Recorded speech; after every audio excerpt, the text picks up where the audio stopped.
Good Friday morning to you. I'm Eastern PA Weather Authority meteorologist Bobby Martrich. This is your outlook for March 14th, 2014. And starting off with today's overview, and we have southwesterly wind flow now, which is going to make a world of difference from what it was yesterday. And you can see that with the isobars and the way they're pointed here. They're pointed this direction here, which will have a southwesterly wind flow and temperatures climbing up very nicely, especially in our western zones. I think it's going to be one of those rare days, usually down here by Philadelphia, South Jersey, Delaware, your warmest areas.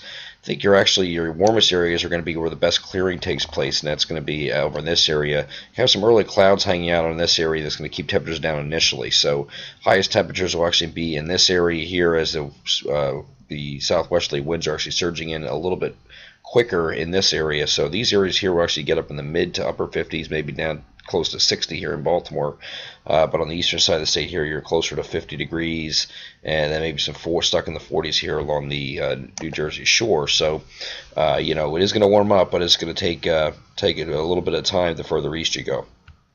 So no precipitation expected on Friday. We do have a cold front that's going to move through on Saturday, and it may touch off a shower here in the morning here, maybe even a snow shower in the far northern areas here, but mainly just a rain shower possibility and just a hit or miss type thing. This will be early Saturday morning, and probably mid-morning or so. The threat will diminish and skies will start to clear out and become partly cloudy.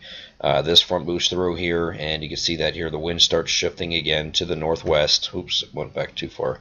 And then eventually to the north by the time we get to Saturday evening here. So this system does move off, and then we have it, the frontal boundary sinks to the south that was associated with it, the cold front. And then we have this other system that's going to be moving in from the Tennessee Valley, and that's right here, showing here 1,002 millibars sitting over eastern Tennessee, and snow moving in here by Sunday night. So this is Sunday evening at 8 p.m., and you see the leading edge is already starting to come into our coverage area at this point. Now I'm going to backtrack a little bit. We're going to go to the NAM, and this is the 500 millibar vorticity. Just to give you an idea what the players are on the field here. And we have already onshore. Our main system is down here. This is the southern stream system, and the northern stream system has not come on shore yet, so it's still sitting up here.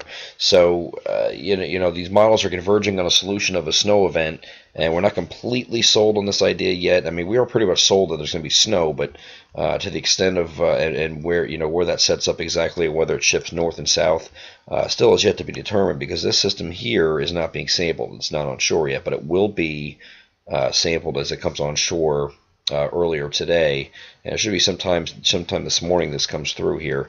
This system's already on shore and getting sampled here. So we got the southern stream, the northern stream's up here, and I'll put this in motion so you can see what I'm talking about. Here's that system right here coming on shore right here, and you see the timestamp early Friday morning.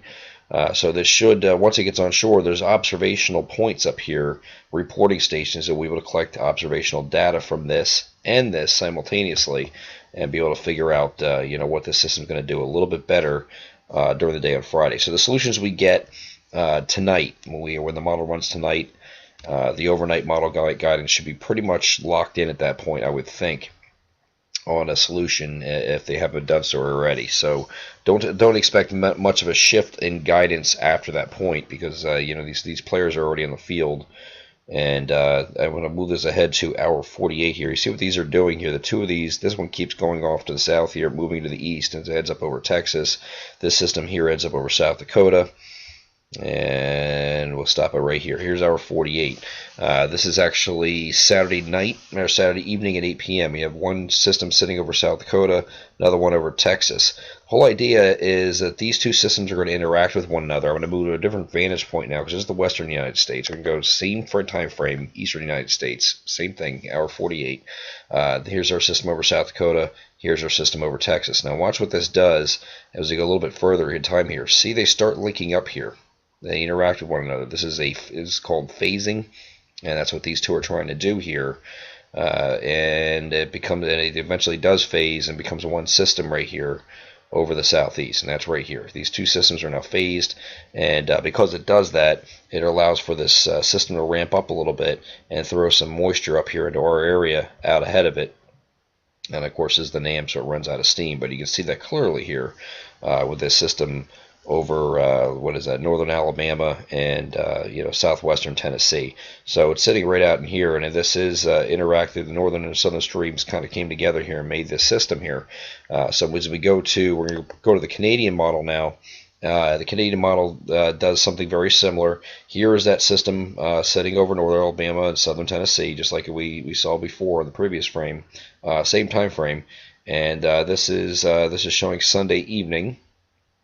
And the next frame here, we're getting some snow up in our coverage area here. This is overnight Sunday night, and this will just continue throughout the night here. Here it gets pretty heavy here at one point as we get into Monday morning at 8 a.m. And here is here's Monday afternoon. There's another area. See, what it does here is it actually splits it. It becomes elongated. You have one low pressure that it goes through initially that gives us our snow on Sunday night into Monday morning, and then you get maybe a little bit of a break, but then there's another system right here, right on its tail, that's going to push through as well, and that's going to bring some moisture with it as well as it moves offshore. Throws back moisture up here in this area here, and this is, of course, all snow at this point. And it just continues off to the northeast after that point. So GFS does something very similar to this, and so does the NAM, but the NAM runs out of range, of course. It actually takes this system up like this, has this elongated look, one hanging back down here, off the map down here, but another one sitting offshore here, but you see where the snow is, easily depicted over here in this area. And then the system, the GFS actually cuts it off pretty quick and doesn't hang back any energy, so therefore you don't have another secondary low coming through here like the Canadian has. So a couple different solutions on the table. They're not exactly entirely lined up here, and a lot of that's going to depend on what happens, like we said, what happens with this system and how these interact. And once this gets on shore, shown here by Friday afternoon, it should be on shore. So the overnight model guidance that runs, we'll be able to get a better handle or a better read on this system and the one down here in the southwest here. So anything that's the models are putting out tonight for the overnight guidance should be a lot more clearer as to the evolution of the storm and what exactly happens. Right now we went with a 40% chance of snow in our forecast regions, but that could be very easily increased. Still going conservative because we can still see things that can make this go the other direction, where it's really a thread the needle event and very, very close to being a miss or being suppressed to the south. So we'll just have to continue to monitor it, and we will let you know what's going on with that over the course of the next couple of days. And as we get a narrowed down call, if we need a first call tonight, we will put one out this evening. I'm Eastern PA Weather Authority meteorologist Bobby Martrich. That is your outlook for March 14th, 2014. Have a great Friday.